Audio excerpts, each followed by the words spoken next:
হেই everyone, কেমন আছেন আপনারা? আশা করছি ভালো আছেন। বাবার অবৈধ মেয়ে হওয়ার কারণে সে কখনোই সম্মান পায়নি। সম্মানের লোভে সে এমন কোনো কাজ নেই যে করেনি। অনেকটাই পরিশ্রম করে নিজের একটি বিজনেস দাঁড় করিয়েছে। আসলে সে বাবার বিজনেসে কাজ করার কারণে বাবা তাকে একদমই মূল্যায়ন করতো না। সবকিছুই তার ভাইকে দেওয়ার সিদ্ধান্ত নেয়। এটা মেয়েটির একদমই পছন্দ ছিল না। তাই মেয়েটি চিন্তা করে যে সে এমন একজনকে বিয়ে করবে যার অনেক পাওয়ার থাকবে। এই পাওয়ারের গতিতে সে একটি রাজার ছেলেকে পছন্দ করে বসে, আর ওই ছেলের সাথেই করে কন্ট্যাক্ট ম্যারেজ। এই কন্ট্যাক্ট ম্যারেজ কি সত্যিকারের ম্যারেজে পরিণত হবে? এই নিয়ে থাকছে আজকের মুভির গল্প। আশা করি মুভির গল্পটি আপনাদের ভালো লাগবে। তো চলুন কথা না বাড়িয়ে শুরু করব আজকের এক্সপ্লেনেশন।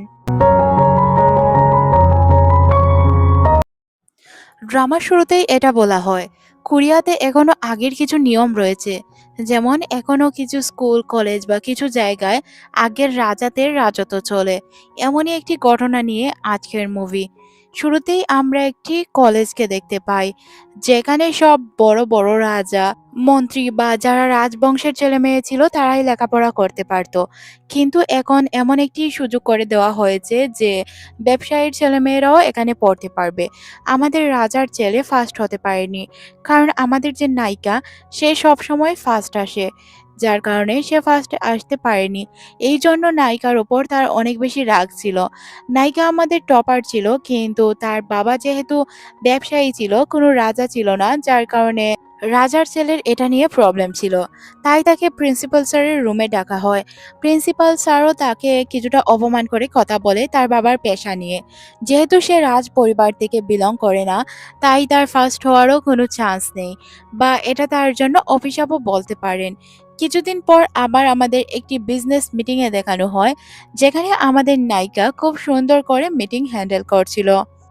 সে সবাইকে উদ্দেশ্য করে বলে তার শুধু সাকসেস প্রয়োজন। কিভাবে তারা সাকসেস অ্যাচিভ করবে এটা তার দেখার বিষয় নয়। তখনই এখানে তার বিয়ে চলে আসে আর তাকে জানায় তাকে একটি পার্টি অ্যাটেন্ড করতে হবে, আর যেটা তার জন্য অনেক বেশি জরুরি। তখন সে জিজ্ঞাসা করে পার্টিটি কে রেখেছে। তার পিএ জানায় পার্টিটি হচ্ছে ম্যাজিস্ট্রেটের। সে বলে ম্যাজিস্ট্রেট জন্ম নেওয়ার আর কোনো তারিখ পায়নি, আজকের দিনেই তার পয়দা হতে হলো। তখন সে মিটিং শেষ করে আর চলে যায় ওই পার্টির উদ্দেশ্যে। তার পিএ তাকে জিজ্ঞাসা করে, আচ্ছা ম্যাম, আপনি কি বিজনেসের সবকিছু আপনার বাবার কাছ থেকে বুঝে নিয়েছেন? আপনাকে কি আপনার বাবা সবকিছুর উত্তরাধিকারী করেছে? সে জানায় এখনো তো হয়নি, পরে হয়ে যাবে। অন্যদিকে আমাদের প্রিন্স ইওয়ানকে দেখানো হয়, যে কিনা রাজবংশ থেকে ছিল। সে বাহিরে শিকারে গিয়েছিল। শিকার থেকে ফেরার কারণে সে শাওয়ার নিচ্ছিল। বাহিরে অনেক লোকজন তার অপেক্ষায় ছিল। সবাই ভিতরে আসার অনুমতি চাইলে কাউকেই দেওয়া হয় না। তারপর তার পিএ এসে দরজায় নক করে, যার নাম ছিল হিয়ন। হিয়নকে সে ভিতরে প্রবেশ করতে দেয়। হিয়ন এসে তাকে বলে, আচ্ছা স্যার, আজ তো ম্যাজিস্ট্রেটের বার্থডে, তাহলে আপনার কি অনেক বেশি জরুরি ছিল শিকার করতে যাওয়া? ওনার জন্য গিফট কেনারও তো প্রয়োজন ছিল। সে বলে যে ওনার কাছে সবকিছুই আছে, এখন কেনার প্রয়োজন নেই, আর যদি প্রয়োজন হয় কিনে দিব। একথা বলে তার দিকে বন্দুক তাক করে। সে তখন অনেক ভয় পেয়ে যায়। তখন নায়ক বলে যে ভয় পাওয়ার তো কিছু নেই, আমি কি তোমাকে শুট করব নাকি? যদি তোমার কোনো কিছু কিনতে ইচ্ছে হয় কিনতে পারো, আমি এইসব অ্যাটেন্ড করতে পারবো না। আমার এখন রেস্টের প্রয়োজন, আমি রেস্ট করব, এখান থেকে চলে যাও। সিন পরিবর্তন হয় রাতের বেলায়, যেখানে বার্থডে পার্টির আয়োজন হচ্ছিল। ধীরে ধীরে সব গেস্ট আসতে শুরু করে। হুট করেই লাল কারে এন্ট্রি হয় আমাদের হুইচুর, যে কিনা লাল কার সাথে লাল একটি সুন্দর ড্রেস পরে এসেছিল। রয়্যালদের পার্টিতে লাল পরা অ্যালাউ ছিল না, তারপরও সে লাল পরেই এসেছিল। তার ড্রেসটি দেখতে অনেক সুন্দর ছিল। সাংবাদিকরা শুধু তারই পিকচার ক্লিক করছিল। সে সাংবাদিকদের অনেক সুন্দর সুন্দর পোজ দিয়ে পিকচার ক্লিক করতে বলে, আর সে যখন যায় তখন লাস্ট একটি লুক দিয়ে যায়, যেটা অসাধারণ ছিল। পরদিন সকালে এটা নিউজে ছড়িয়ে পড়ে, আর পাবলিক সবাই তো হুমড়ি খেয়ে পড়ে তার ড্রেসের উপর। ড্রেসটি কেনার জন্য সবাই তার পেজে হুমড়ি খেয়ে পড়ে আর অর্ডার করতে শুরু করে। এটা তার জন্য লাভজনকই ছিল, কারণ তার ড্রেস অনেক ভালো সেল হচ্ছিল এই পার্টিতে যাওয়ার পর। পার্টিতে সে বসে ড্রিঙ্ক করছিল। তখন আমরা জানতে পারি যে আসলে সে নাজায়েজ। তার বাবা তাকে ১০ বছর লুকিয়ে রেখেছিল। সে একটি মেয়েদের কাছে বড় হয়েছে। যখন তার পরিচয় দুনিয়ার সামনে আসে তখন তাকে নাজায়েজ বলে সম্বোধন করা হয়। কিছু মেয়েরা এই বিষয় নিয়ে আলোচনা করছিল। ড্রিঙ্ক শেষ করে সে কাচের গ্লাস ভেঙে দেয় আর মেয়েদের দিকে ইশারা করে। মেয়েরা ভয় পেয়ে যায়, বলে এই মেয়ে তো পাগল। তখনই এখানে তার ভাই চলে আসে তার সাথে ঝগড়া করতে। ব্যবসার কিছু বিষয় নিয়ে তাদের মধ্যে ঝগড়া শুরু হয়ে যায়। তখনই কিছু লোক এসে বলতে শুরু করে যে আপনাদেরকে মেইন স্পটে ডাকা হয়েছে। তখন তারা গিয়ে একটি জায়গায় বসে পড়ে। ম্যাজিস্ট্রেটকে দেখানো হয় যে কিনা ৮ বছরের একটি বাচ্চা ছিল, যে কিনা নিজের ক্যাব পর্যন্ত সামলাতে পারছিল না। সবাই বলছিল এখন আমরা কার অপেক্ষায় আছি। তখন আমরা জানতে পারি যে আমরা আসলে ইভানের অপেক্ষায় আছি। সে এখনো আসেনি, যে কিনা গ্র্যান্ড প্রিন্স ছিল। কিছুক্ষণের মধ্যেই সে শিকারের ড্রেস পরে এখানে প্রবেশ করে। সবাই তাকে দেখে অবাক হয়, কারণ সে কোনো ভালো পোশাক নয়, তার যেই শিকারের ড্রেস ছিল ওইটা পরেই এখানে চলে এসেছিল। ম্যাজিস্ট্রির মা মানে তার বড় বোন তাকে এই বিষয় নিয়ে কিছু কথা শোনায়। সে আসলো দেরি করে, তারপর এই ড্রেস আপে। সে বলে এসেছি এখন বসতে দাও, আমি না বসলে তো কেউই বসতে পারবে না। তখন বাচ্চাটি বলে হ্যাঁ আঙ্কেল বসে পড়ো। তখন আমরা দেখতে পাই বাচ্চাটিকে লাস্ট উইশ করার জন্য বলা হয়। সে বলে যে আমার আঙ্কেল এবং আমার মা সব সময় যেন সুস্থ থাকে। তারপর আমরা দেখতে পাই প্রিন্স ফায়ার বক্স জ্বালিয়ে দেয় আর সবাই এনজয় করতে শুরু করে। পুরো শহরে একদম আনন্দের উৎসবের মোহ ছিল। সবাই নিচে চলে আসে। এখানে আমাদের অন্য এক প্রিন্সের সাথে পরিচয় করিয়ে দেওয়া হয়, যে কিনা আমাদের নায়িকার ছোটবেলার বন্ধু ছিল। তাদের মধ্যে ভালো অনেক সম্পর্ক ছিল। এই রয়্যাল ড্রেসে তাকে দেখে আমাদের নায়িকা বলছিল তোমাকে দেখতে অনেক বেশি সুন্দর লাগছে। তখন লোকটি বলে হ্যাঁ তোমাকেও সুন্দর লাগছে, কিন্তু তুমি রুল ব্রেক করে এসেছো। সে জানায় আমি রুল ব্রেক করিনি, কিন্তু আমি সবার অ্যাটেনশন পাওয়ার জন্য রেড পরে এসেছি। তখনই অন্য একটি লোক তাকে ডাকতে শুরু করে। এদিকে আমাদের ইউয়ানকে দেখানো হয়, যার কাছে তার ভাই বলতে পারেন বা জিজু। সে এসে তাকে জানায় যে সে কেন এখন পর্যন্ত বিয়ে করছে না। তখন সে বলে সে বিয়ে করবে, বিয়ে করে সে এখান থেকে চলে যাবে। তখন পুরো দায়িত্ব তার উপর এসে পড়বে। সে যেন সবকিছু ঠিকঠাকভাবে ম্যানেজ করে, কারণ ম্যাজিস্ট্রি এখনো অনেক ছোট। তখন সে জানায় যে সে কিভাবে এত কিছু ম্যানেজ করবে। ইউভান বলে যে সে কিভাবে ম্যানেজ করবে এটা তো সে জানে না, তবে তাকেই সবকিছু ম্যানেজ করতে হবে। এটা শুনে তার অনেক বেশি ভয় করে, কারণ একটি রাজ্য সামলানো মুখের কথা ছিল না, আর ম্যাজিস্ট্রি তো অনেক ছোট ছিল। তখন সে বলে যে আপনি ম্যাজিস্ট্রির বাবা, আপনাকেই সবকিছু ম্যানেজ করতে হবে। এদিকে আমাদের হুইচুকে দেখানো হয়, যে কিনা প্রাসাদে প্রবেশ করে ফেলেছিল নেটওয়ার্ক খুঁজতে খুঁজতে। তখনই এখানে ইভান চলে আসে আর তাকে জিজ্ঞাসা করে সে কে। তখন সে জানায় তার নাম হুইচু, আর সে এখানে এসেছিল পার্টি অ্যাটেন্ড করার জন্য। পার্টি শেষে নেটওয়ার্ক খুঁজতে খুঁজতে সে এদিকে চলে এসেছিল। ইউভান তখন তাকে জানায় তুমি কি জানো না প্রাসাদে প্রবেশ করা নিষিদ্ধ। তখন সে বলে হ্যাঁ আমি জানি, কিন্তু আসলে আমি বুঝতে পারিনি কিভাবে আমি এখানে চলে এলাম। তখন সে তাকে বলে যে আচ্ছা আমি ৩ পর্যন্ত গুনবো, তুমি এখান থেকে চলে যাবে। আমার স্কুলের জুনিয়রের জন্য আমি এই সাধারণ কাজটি তো করতে পারি। ইমিজু মনে মনে ভাবে সে কি আমাকে সত্যিই চিনতে পারলো। তারপরে আমরা আশপাশ থেকে কিছুটা শব্দ শুনতে পাই। শব্দ শুনে ইউভান বলে আমি গিয়ে দেখছি কি হচ্ছে বাহিরে।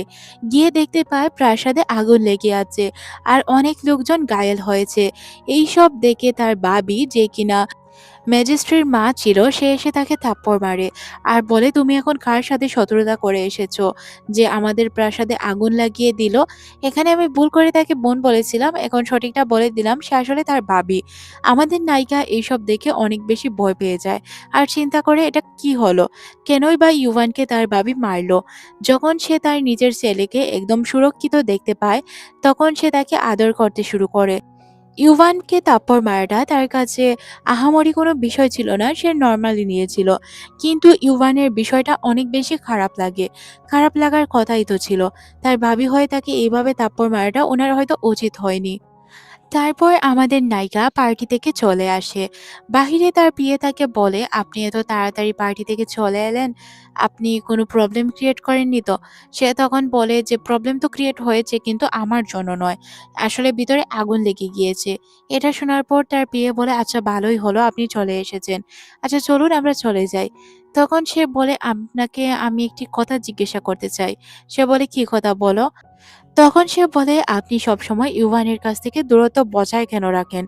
তার কাছ থেকে লুকিয়ে কেন বেড়ান?" তখন সে তাকে বলে যে স্কুল টাইমে তার সিনিয়র ছিল ইউভান। সে একদিন একটি প্রতিযোগিতায় অংশগ্রহণ করার জন্য স্কুলে রাতে লুকিয়ে চলে এসেছিল প্র্যাকটিস করতে। তখন ইউভান তাকে বলেছিল যেকোনো টাইমে এখানে ঢোকা নিষিদ্ধ। সে যেহেতু রয়্যাল ফ্যামিলি থেকে বিলং করে তাই সে যেকোনো সময় চাইলে এখানে আসতে পারত। এটা আমাদের নায়িকার একদমই ভালো লাগতো না।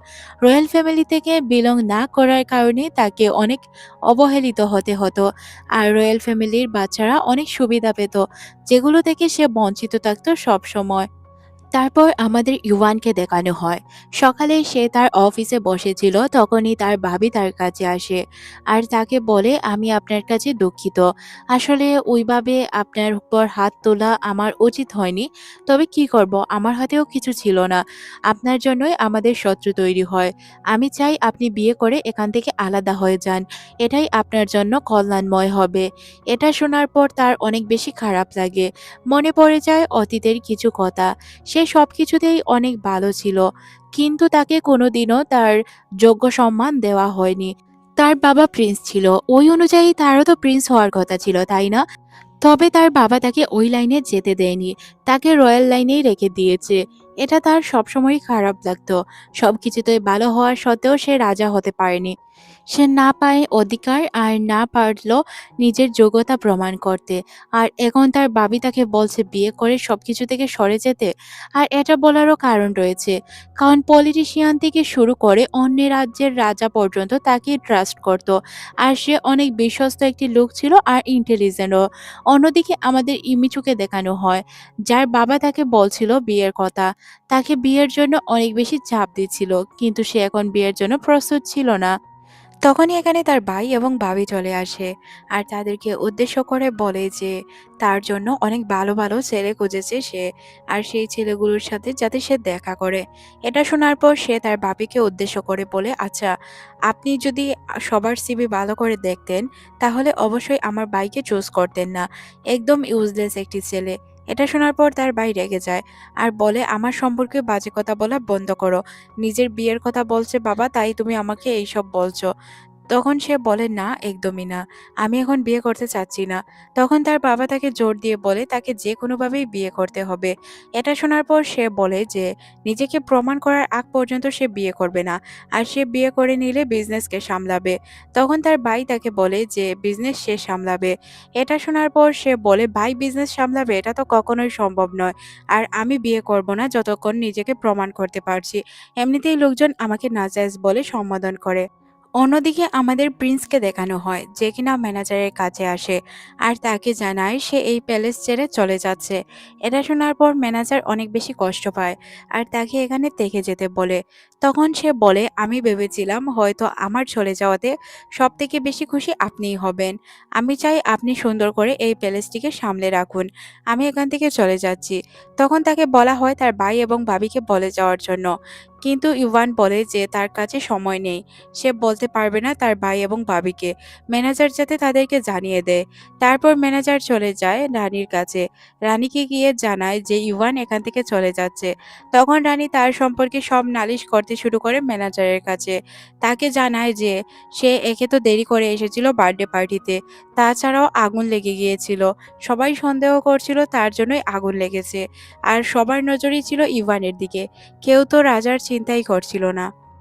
এদিকে ইমিচুকে দেখানো হয় তার বাবা তার জন্য অনেকগুলো পাত্র সিলেক্ট করে রাখে আর ওইগুলো তাকে দেখাচ্ছিল। আর তার প্রিয় কিছু পাত্রের পিকচার পাঠায়। তখন সে তার প্রিয়কে বলে, "তুমি তো যেই পিকচারগুলো পাঠাচ্ছ ওইগুলো আমার বাবার পছন্দের।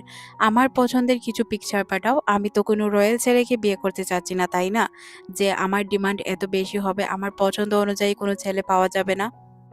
তখন তার অ্যাসিস্ট্যান্ট বলে তাকে খুঁজে দেখতে হবে। অন্যদিকে আমাদের ইউয়ানকে দেখানো হয়, সে মনের সুখে পেইন্টিং করছিল। তখন তার ম্যানেজার তাকে এসে বলে, আপনি যদি কাল এই ড্রেস না পরে যেতেন তাহলে তাহলে এটা মিডিয়াতে নিউজ হতো না।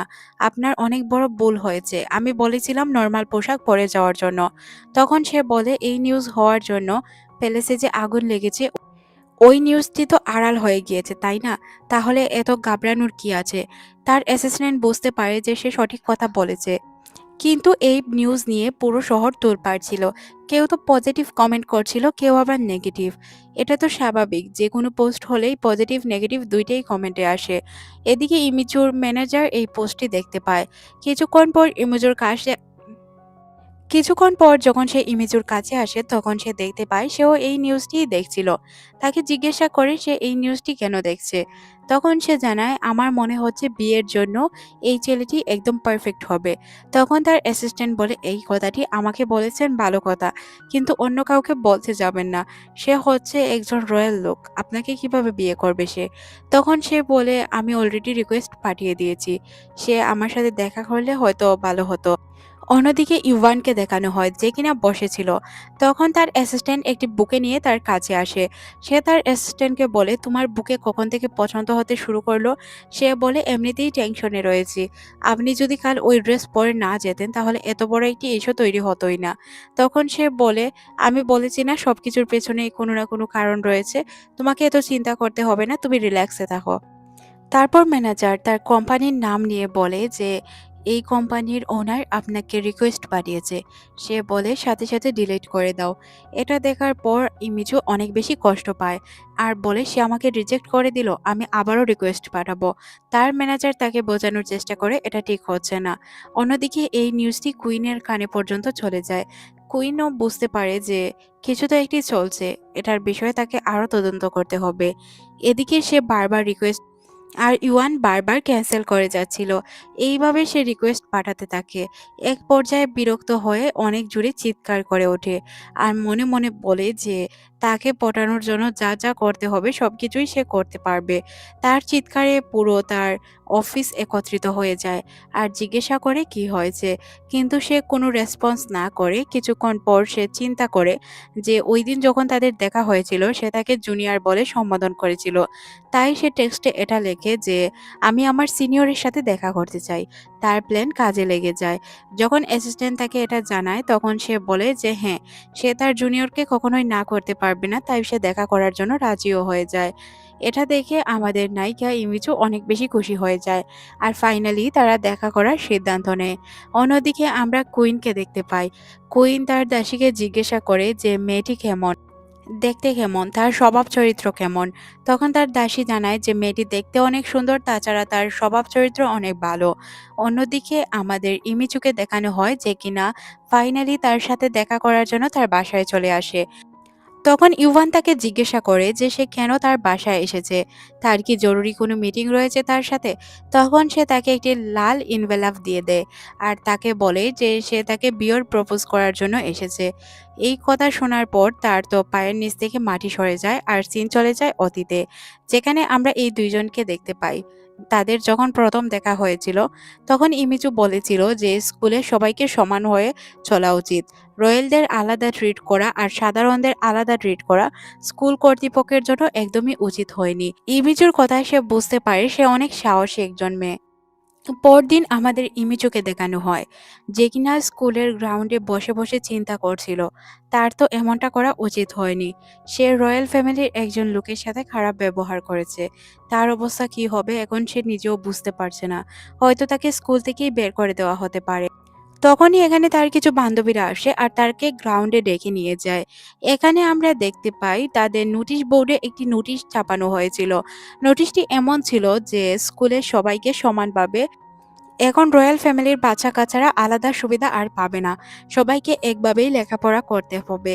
এটা দেখার পর আমাদের নায়িকা অনেক বেশি খুশি হয়ে যায়। আর আমরা জানতে পারি এটা মূলত আমাদের নায়ক করিয়েছিল নায়িকার জন্য।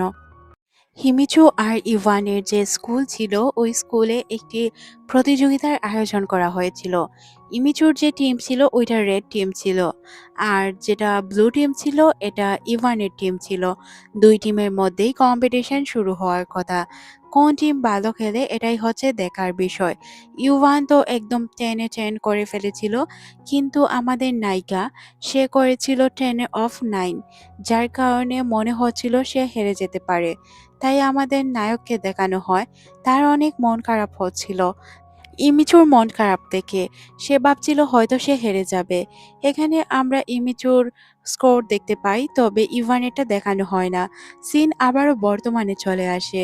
এখানে আমাদের নায়িকা যখন নায়ককে বিয়ের প্রস্তাব দেয়, তখন ইউয়ান বিষয়টি হেসে উড়িয়ে দিয়ে বলে যে দুনিয়ায় এতগুলো মেয়ে থাকতে আমি তোমাকে বিয়ে করতে যাব কেন?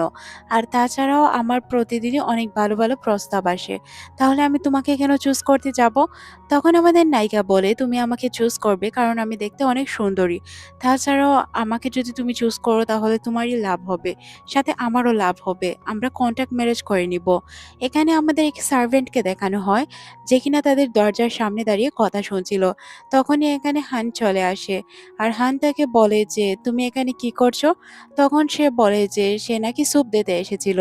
সে স্যুপ নিয়ে ভিতরে চলে যায় আর মেয়েটিকে তাড়িয়ে দেয়। ভিতরে গিয়ে দেখতে পায় তারা একে অপরের দিকে তাকিয়ে আছে, কোনো কথা বলছে না। এটা দেখে সে তাড়াতাড়ি এখান থেকে পালিয়ে যায়। সিন চলে আসে পরদিন সকালে, যেখানে আমরা আমাদের নায়িকাকে দেখতে পাই সে অনেক খুশি ছিল। তখন তার বিয়ে তাকে জিজ্ঞাসা করে তার এত খুশির কারণ কি, সে এত খুশি হচ্ছে কেন। তখন সে জানায় সে আবারও রিজেক্ট হয়েছে। এটা শুনে পিয়ে বলে তুমি রিজেক্ট হয়েছো তারপরেও খুশি? তখন সে বলে হ্যাঁ, আমি কন্ট্যাক্ট ম্যারেজ সহ সবকিছুর আইডিয়াই তাকে দিয়েছিলাম, কিন্তু সে আমাকে রিজেক্ট কেন করে দিল এটাই বুঝতে পারছি না। সে যতবারই আমাকে রিজেক্ট করবে আমি ততবারই ট্রাই করব। এটা হচ্ছে আমার লাস্ট চয়েস, আমি তাকেই বিয়ে করে ছাড়বো, হোক কন্ট্যাক্ট ম্যারেজ আর হোক রিয়েলি ম্যারেজ। অন্যদিকে সিন চলে যায় কুইনের কাছে। কুইনের কাছে এই নিউজটি চলে এসেছিল যে মেয়েটি তাকে বিয়ের প্রস্তাব দিয়েছে। মেয়েটির সম্পর্কে তথ্য নিয়ে সে জানায় মেয়েটির সাথে সে দেখা করতে চায়। সে জানতে চায় প্রত্যেকটি বিষয়। আমরা তো খুব ভালো করেই জানি কুইনের মাথায় হয়তো কোনো খারাপ বুদ্ধি চলছিল। তারপর আমরা দেখতে পাই হুইচো তার ম্যানেজারকে অফিসে ডেকে নিয়ে আসে, তাকে কিছু কথা বলে। তখন সে অনেক বেশি ভয় পেয়ে যায়। উইচু যখন বলে যে আমি তাকে বিয়ে করতে যাচ্ছি, তখন সে মুখ ভারী করে বাহিরে বের হয়। তারপর সে বিষয়গুলো নিয়ে একটু ঘাটাঘাটি করতে থাকে। এক পর্যায়ে সে পুরো তথ্য জোগাড় করে ফেলে, পেন ড্রাইভে ভরে আবার পিএকে দিয়ে দেয়, বলে এটা ম্যাডামকে দিয়ে দিও। তারপর হুইচো স্টকারের মতো তাকে খুঁজতে শুরু করে। সে যেই জায়গায় যায় ওই জায়গায় সে তাকে ফলো করে, প্রতিনিয়তই তাকে ফলো করতে শুরু করে। ইউভান বেচারা বুঝতেই পারছিল না যে সে কিভাবে জানতে পারে যে প্রত্যেকটি জায়গায় আবারও চলে আসে। সে কি তাকে ফলো করছে? কে তার সম্পর্কে তথ্য দিল? তাকে পড়ানোর জন্য সে প্রতিদিন যে জায়গাগুলোতে যেত, সেও ওই জায়গাগুলোতে যেতে শুরু করে। ধীরে ধীরে ইউয়ানের অভ্যাসে পরিণত হতে শুরু করে সে। আসলে এটাই তার উদ্দেশ্য ছিল। ইউয়ানের অভ্যাসে পরিণত হলে ইউয়ান তো তাকে অবশ্যই বিয়ে করতে চাইবে, তাই না? এই জন্য সে যখন রেস্টুরেন্টে খাবার খেতে যেত, তখনও সে এখানে চলে আসতো। মানে প্রত্যেকটি জায়গাতেই সে চলে আসতো। একদিন তো সে তার ম্যানেজারকে জিজ্ঞাসা করে আচ্ছা আমাকে দেখতে কেমন লাগছে? ম্যানেজার বলে প্রতিদিনের মতোই তো। সে বলে আমাকে তো স্পেশাল রাখার কথা, তাই না? একথা বলে সে আবার গাড়ির দিকে যেতে শুরু করে। তার ম্যানেজার তাকে বলে কি হয়েছে তার মানে সে কি এখন হুইচুকে পছন্দ করতে শুরু করেছে, নাকি সবকিছুই আমার ভুল ধারণা? সিন পরিবর্তন হয়, আমাদের হুইচুকে দেখানো হয় যে কিনা এতদিন যাবৎ তাকে ফলো করতে করতে কিছুটা বিরক্ত হয়ে অফিসে চলে আসে, কারণ সে এতদিন যাবৎ কোনো কাজ করতে পারেনি। অফিসে আসার পরই তার বাবির কল আসে। কল রিসিভ করার পর জানতে পারে যে তার জন্য একটি ডেট ফিক্সড করা হয়েছে, যেটাকে ব্লাইন্ড ডেট বলা হয়। তখন সে বলে যে সে এখন বিয়ের জন্য প্রস্তুত নয়, পরে সে বিয়ে করে নিবে। কিন্তু তার ভাই বলে যে তার বাবা বলেছে সে যদি ছেলের সাথে ডেট করতে না যায় তাহলে তাকে কোম্পানি থেকে বের করে দিবে। এটা শোনার পর সে বিরক্ত হয়, আর তার ভাইকে বলে অফিস রেখে তুমি বাসায় কি করছো? তুমি তো কাজে নিজে মনোযোগ দাও না আর আমাকেও দিতে দাও না।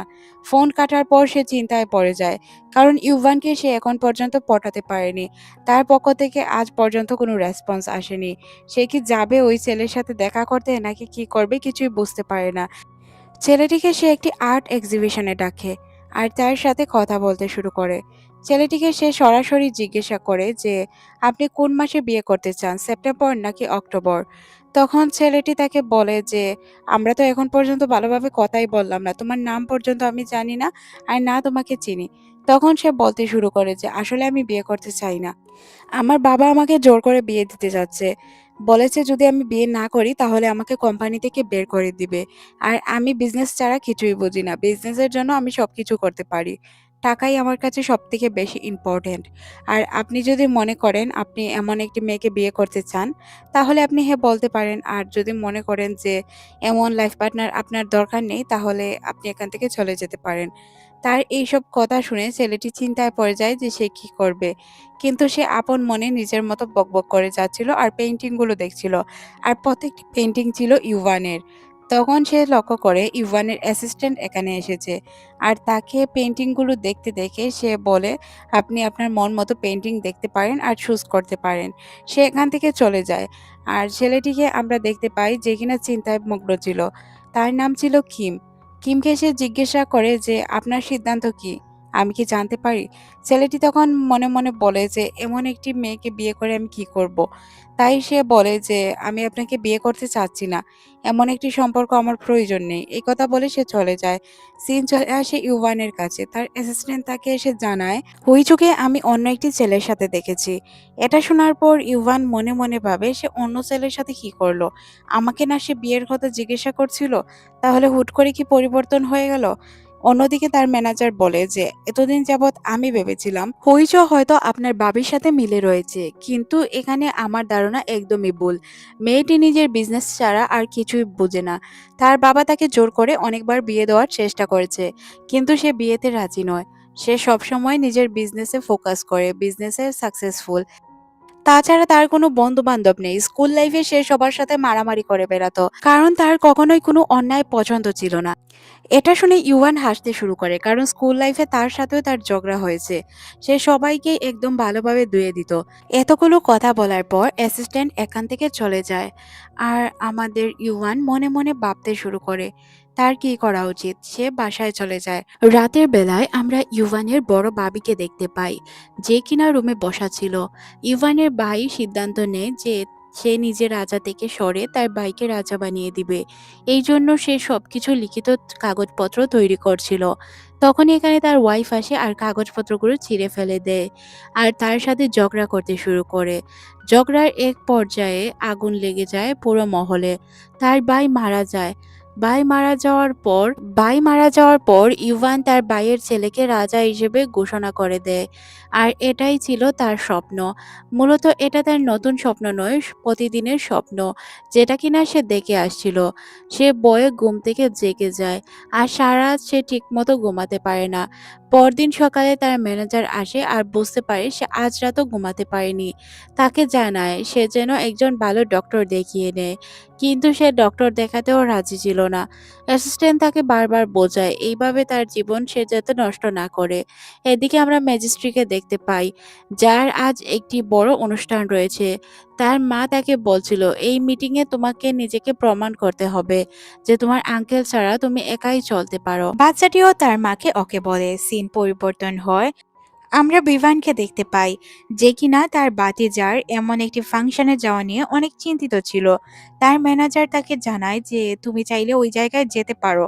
তখন সে বলে না থাক, ওকেই ম্যানেজ করতে দাও, আমি ওই জায়গায় গেলে আরো প্রবলেম হতে পারে। অন্যদিকে আমরা আমাদের ড্রামার নায়িকাকে দেখতে পাই, যে কিনা এই প্রোগ্রামে ইনভাইটেড ছিল। সে তৈরি হবে। তখন তার অ্যাসিস্ট্যান্ট তাকে কল করে জানায় যে তুমি কিন্তু আমি যেই ড্রেসটি সিলেক্ট করে রেখেছি ওই ড্রেসটি পরবে।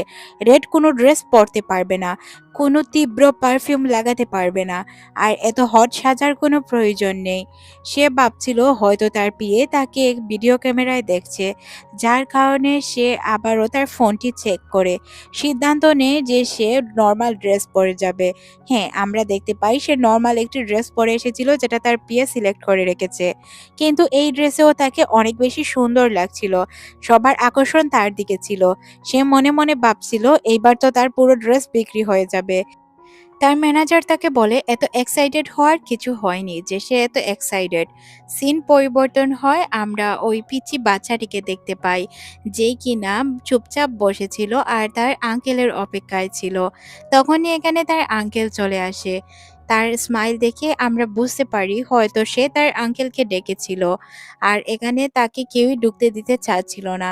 তাদেরকে সে বলে যে আমি আমার ভাতিজার কাছে আসছি, তোমরা ঢুকতে দিবে না কেন? তখনই আমরা দেখতে পাই সত্যিই ছেলেটি তাকে ডেকেছিল। তাকে কল করে জানায়, চাচু তুমি ছাড়া আমি অনেক বেশি ভয় পাচ্ছি। সিন পরিবর্তন হয়, আমরা দেখতে পাই পিচ্চি বাচ্চাটি যখন মঞ্চে আসে এতগুলো ক্যামেরা লাইট দেখে সে ভয় পেয়ে যায়। তখন তার চাচা মানে ভিভান তাকে বলে তুমি আমার হাত ধরে থাকো, আশা করি তুমি ভয় পাবে না, সবকিছু নর্মালি নাও। এদিকে আমরা নায়িকাকে দেখতে পাই ধীরে ধীরে সবাইকে অ্যাওয়ার্ড দেওয়া হচ্ছিল। পিচি বাচ্চাটি আর তার আঙ্কেল মিলে অ্যাওয়ার্ড দিচ্ছিল। এক পর্যায়ে আমাদের নায়িকার পালা আসে, কারণ সেও এই অ্যাওয়ার্ড প্রাপ্ত। তাই সে মঞ্চে যায়, ছেলেটিকে বলে যে তুমি আমাকে এই ক্রাউনটি পরিয়ে দাও। তখন সে তাকে ওই ফ্লাওয়ারওয়ালা ক্রাউনটি পরিয়ে দেয়। তারপর সে সার্টিফিকেট নেওয়ার জন্য ভিভানের কাছে যায় আর তাকে গিয়ে বলে তোমাকে আমি ইদানিং অনেক বেশি মিস করছি। তখন ভিভান মনে মনে বলে মেয়েটি এখানেও আমার সাথে ফ্ল্যাটিং শুরু করে দিয়েছে। নায়িকা মুচকি মুচকি হাসতে শুরু করে। তারপর সে তার সিটে গিয়ে বসে। পরদিন সকালের সিন দেখানো হয়। সবকিছুই নিউজ মিডিয়ায় ছড়িয়ে পড়েছিল। আর আমাদের নায়িকাও যে অ্যাওয়ার্ড পেয়েছে এটাও জানতে পারে পিএম হোট। এটা জানার পর সে তার পিএকে বলে যে আজ থেকে আমি আর কোনো নিউজ যাতে মিডিয়া থেকে জানতে না পারি। মিডিয়াতে কোনো নিউজ আসার আগে আমার পর্যন্ত নিউজগুলো আসতে হবে। এই ব্যবস্থাটি করে রেখো। এই কথা বলে সে কোথায় যাওয়ার উদ্দেশ্যে রওনা হয়। সিন পরিবর্তন হয়, আমরা ম্যাজিস্ট্রিকে দেখতে পাই যে কিনা তার বাসায় যাচ্ছিল। সে বিভানকে তার সাথে যেতে বললে সে জানায় যে তার ট্যুর এখনো শেষ হয়নি, সে পরে কখনো চলে যাবে। এদিকে হুইচুকে দেখানো হয় যে কিনা তার বিয়েকে বলছিল আজ আমাকে একদম ডিস্টার্ব করবে না, বলে রাখলাম আমি আমার ছুটিটা আজ নিজের মতো করে এনজয় করতে চাই। তখনই এখানে জিয়ং চলে আসে। আসলে হুইচু আর জিয়ং ছোটবেলার বন্ধু ছিল, তারা স্কুল টাইম থেকেই একসাথে রয়েছে। জিয়ং আসলে হুইচুকে পছন্দ করত কিন্তু কখনো বলার সুযোগ পায়নি। সে এখানে হুইচুকে ট্রিট দেওয়ার কথা বলে। হুইচু তখন বলে হ্যাঁ তোমাকে তো ট্রিট দিতেই হবে, স্কুল লাইফ থেকেই তোমাকে ট্রিট দিতে চাচ্ছি। তুমি আমাকে গেম শেখাতে, তীর তো আমি ঠিকভাবে মারতেই পারতাম না, তীর ধনুক মারা তুমিই তো আমাকে শিখিয়েছো। তখন সে বলে হ্যাঁ শিখিয়েছি, তোমারও তো কিছু ট্রিট প্রাপ্য তাই না, আমিও তোমাকে আজ ট্রিট দিতে চাই। সে তার মাথায় থাকা ওই ফ্লাওয়ার কেপ নিয়ে খেলছিল। তখন সে বলে এটা খুলে রাখো, আমরা খাবার খাই। তারপর তারা দুইজন তাদের পছন্দ মতো খাবার অর্ডার করে। এদিকে আমরা হিমানকে দেখতে পাই যে কিনা মেডিকেল শপ থেকে কিছু মাথা ব্যথার ওষুধ কিনে। তারপর সে ওই হোটেল রুমের দিকে যেতে শুরু করে। আমরা জানতে পারি ইওয়ান আসলে অসুস্থ, যেহেতু সে রাতের বেলায় ভালোভাবে ঘুমাতে পারে না তাই সে প্রায় অসুস্থ থাকে। তখন সে তাকে বলে যে তুমি বাসায় যেতে পারো। সে তাকে জানায় বাসায় বলে দিও আমি ট্রিপে আছি, আমি এখন বাসায় যেতে পারবো না। ইভানও তার কথা অনুযায়ী কাজ করে, কারণ সে তো তার বিয়ে তাই না, তার কথা অনুযায়ী তো কাজ করবে। সে তখন তাকে বাসায় পাঠিয়ে দিচ্ছিল। বাহিরে গিয়েই করিডোরে তার দেখা হয়ে যায় আমাদের নায়িকার সাথে। সে তখন জানতে পারে যে ইভান অসুস্থ। ইভান অসুস্থ জানার কারণে সে তার পার্সোনাল ডাক্তারকে ডেকে নিয়ে আসে আর তার দেখাশোনা করার কথা বলে। তখন ডক্টর তাকে একটি স্যালাইন লাগিয়ে দেয় আর তার বিয়েকে জিজ্ঞাসা করে তার কি কি প্রবলেম রয়েছে। তখন সে তার ঘুমের প্রবলেমটি তাকে খুলে বলে। তখন ডক্টর বলে আচ্ছা এখন এতটুকুই থাক, পরে আমরা ট্রিটমেন্ট করে নিব। ডক্টর যখন বাহিরে যাচ্ছিল তখন আমাদের নায়িকা তাকে বলে যে প্লিজ বাহিরে এটা ফ্ল্যাশ করবেন না যে প্রিন্স অসুস্থ। তখন তার পার্সোনাল ডাক্তার তাকে বলে চিন্তার কোনো কারণ নেই, সে কাউকে বলবে না। অন্যদিকে আমাদের কুইনকে দেখানো হয় যে কিনা মিডিয়ায় সব নিউজ দেখছিল আর নিজের ছেলেকে তার চাচার সাথে দেখে সে অনেক রেগে যায়। ম্যাজিস্ট্রিকে বলে আমি বলেছিলাম না তুমি সবকিছু একাই ম্যানেজ করবে, তাহলে তোমার আঙ্কেলকে কেন ডাকলে? সে তখন জানায় সে তার আঙ্কেল ছাড়া নিজেকে অনেক ভীত ফিল করে, আঙ্কেল থাকলে তার অনেক ভালো লাগে, সে নিজেকে সাহসী ফিল করে। সে অনেক বেশি রেগে যায় আর দাসীকে ডেকে নিয়ে আসে আর জিজ্ঞাসা করে ইভান এখন কোথায় আছে। তখন সে জানায় ইভান একটি হোটেলে আছে। এতে সে আরো বেশি রেগে যায় কারণ সে বাড়ি ফেরেনি। রানী বলে আমার ছেলেকে দেখে আমার মনে পড়ে যায় তার বাবার কথা, কারণ তার বাবাও ঠিক তেমনই ভীতু ছিল, ছেলেটি সেম তার বাবার মতো হয়েছে। এদিকে আমাদের হুইচুকে দেখানো হয় যে কিনা হিমের জন্য কিছু খাবার নিয়ে যায়। আর তারা দুইজনের জন্যই মূলত সে দুইটি স্যান্ডউইচ নিয়ে এসেছিল আর কিছু ঠান্ডা। তারা দুইজন বসে বসে খাবার খাচ্ছিল। প্রিন্সের কথা সে বারবার থেকে জিজ্ঞাসা করে। তখন সে বলে যে ইভান আসলে নিজের ফ্যামিলিকে এটা জানাতে চায়নি সে অসুস্থ। কারণ ফ্যামিলির কেউ যদি জানতে পারে সে অসুস্থ তাহলে সারাদিন তার আগে পিছে ঘুরতে শুরু করবে আর তাকে হসপিটালে নিয়ে যাবে, ভালো ট্রিটমেন্ট করাবে। আর এটা নিয়েও মিডিয়ায় অনেক কিছু ছড়িয়ে পড়বে। তখনই সে জানতে পারে যে কুইন মাদার এখানে আসছে। এটা জেনে তো সে অবাক হয়ে যায়। কুইন মাদার ভিতরে প্রবেশ করে। তখন তাকে জানানো হয় যে ইউয়ান প্রপার ড্রেস আপে নেই, যার কারণে সে কাল সকালে কুইন মাদারের সাথে দেখা করতে আসবে। এদিকে আমরা দেখতে পাই নায়িকাকে এখান থেকে লুকানোর ব্যবস্থা করা হয়েছে। কুইন মাদারও প্রথমে চলে যাওয়ার বান করে। তবে পরে এখানে একটি পার্টস দেখে তার সন্দেহ হয় এখানে কোনো মেয়ে রয়েছে। আর যখনই সে ভিতরে প্রবেশ করে তখন তাদের দুইজনকে হাতে নাতে ধরে ফেলে।